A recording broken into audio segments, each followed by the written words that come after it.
We got to get Tom on too. Tom Segura, your co-host. How's he doing physically after his If you haven't seen the clip, it's very relatable to anyone who played any sport at any point in their life and then gained some weight in 20 years and then said, "I'm going to go do this again."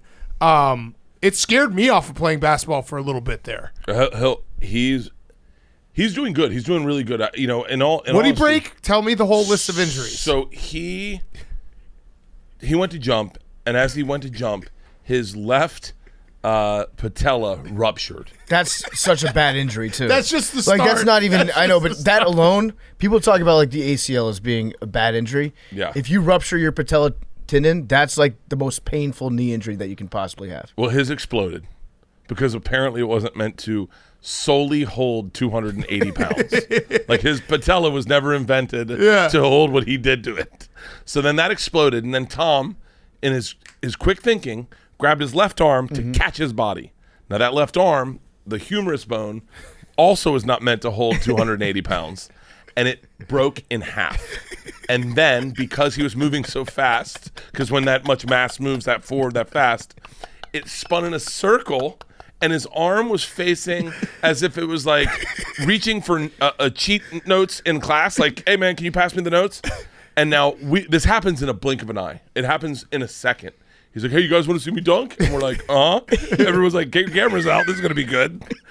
And you hear pop, pop, and the panic noise of real pain that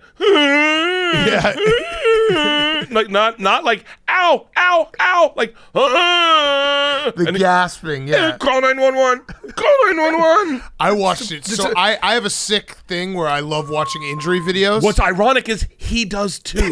That's the irony in all of this is if you show him an Asian guy getting kneecapped by a car in a garage, he is crying laughing. That's me. Yeah. Yes, I'm the same way. It's puke videos and any type of horrific injury, I will watch it every time. I just love that his body just quit on itself. He was like, nope. I'd rather self-implode than do what you're asking me to do right now. And he was so competitive that day.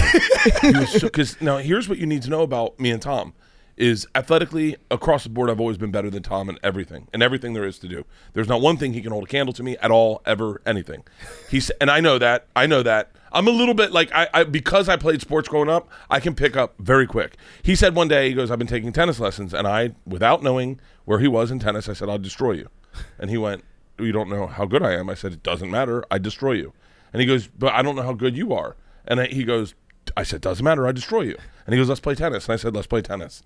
I aced him 42 times. I aced his tennis coach. His tennis coach pulled Tom aside before the match and said, heads up, your boy's got a Division I serve. And he was like, what? And he was like, I have no idea where his game is horrible, but his serve is fucking top notch. And he's got 3 different types of spin you need to watch out for. And when he puts the heater on, it goes past you. And I, by the way, I have a Division I serve in tennis. So Tom's like, what the fuck? I aced him so bad that it was no longer funny. His wife came out and brought his kid to cheer him on, and then she put him in the car. She didn't want him to see it. It was that bad. So when we went to play basketball, Tom all of a sudden was better at me in basketball, and he was like, yeah. I also, and this is from doing Travel Channel a lot. I knew you don't always have to give it 100%, right? Because you can get hurt. So when playing basketball, I'm kind of just fucking around, going like, I haven't not moved around a lot. I was the fattest I've ever been.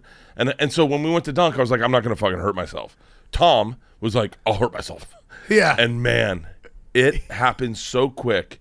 And I'll admit, my initial instinct of resetting his arm wasn't the best idea.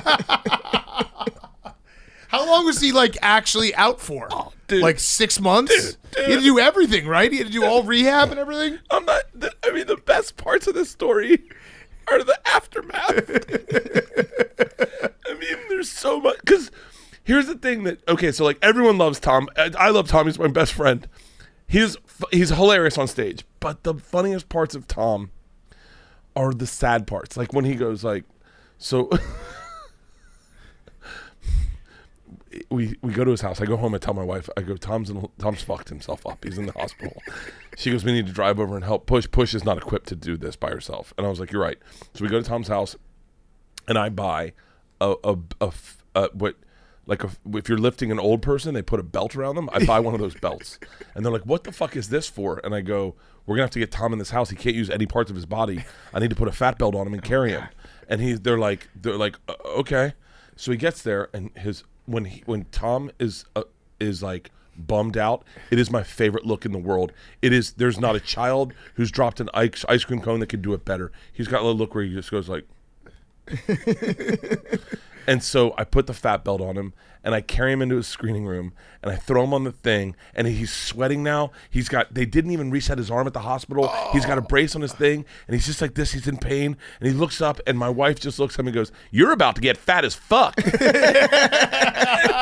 his look on his face was priceless. Did he have like stairs in his house and shit that he had to get around? He did. He had a ton. He had a 4-story house in the Palisades. So they had to do the like old person chair that took him up and down the stairs? They were like, okay, we're gonna have to make a ramp to get him in and out. We're gonna have to. They had to all because he played basketball. All because he played basketball, and he said, "You want to see me dunk?" The best for like half a second he played basketball. The best is now. Tom and I are also very different men in comics, and that like if you see us on the street and you're like, "Oh shit, Bert," I will match your energy, and I'll be like, "Hey, what's up? How you doing? Want to get a picture? Sure, let's do it." If you do that to Tom, he will shut down and be like, "Not now," and just walk away. So he's not a dick, but he's not like fame is not why he ever got into this at all. So the next day, I have to get him medical transport to get him to the hospital. This guy shows up with long hair. It's clear he's been smoking in this van. I now have a wheelchair. I get Tom in the wheelchair. I wheel him out to the thing. I get him in the thing. Tom's also overweight. This guy and I are struggling to get him there. It's the height of COVID. We're all messed up. Tom's messed up. He's in the same pants he was wearing the night before. Same sweat smells. We get in the back of the van. There's no air conditioning. The guy's like, we start to drive, and Tom just looks at me, and he's like, he's at his lowest. He now knows he's going in for a full time of surgery. And he goes, and the guy goes, "So, what do you guys do?" And I go, "We're comedians." And he goes, "Tell me a joke." I go, "Tom, tell him a joke." It's just his sadness was the funniest thing out of all of the whole fucking thing. We got him in the elevator, and his arms like this, his things like this, and he got stuck in the elevator. And I mean, there was so much to it. We had to take him in. I had to take him into the emergency room at Cedars-Sinai in the peak COVID. We're talking December of COVID of a year ago, and we had to get him to piss in a bottle. I mean, it was talking like I literally said to him, "If you've ever questioned how much I love you, let this remind you that this is how much I love you." That was a really intense time for friendship. I can't even imagine how you would take a shit like that. He didn't actually for a while because he was on pain pills. So he was on so many pain pills, he wasn't shitting. And then when he started shitting, he had COVID. So he thought he was just detoxing from pain pills. Oh, and Jesus these are all stories. By the way, these are all stories you would never hear from Tom Segura. Like he would never tell you these. Oh. But yeah, it was an interesting time in my life. And then I ruptured my arm and blew out my tendons, and he was great for me because he like helped me. He got me a physical therapist, and he's an interesting figure.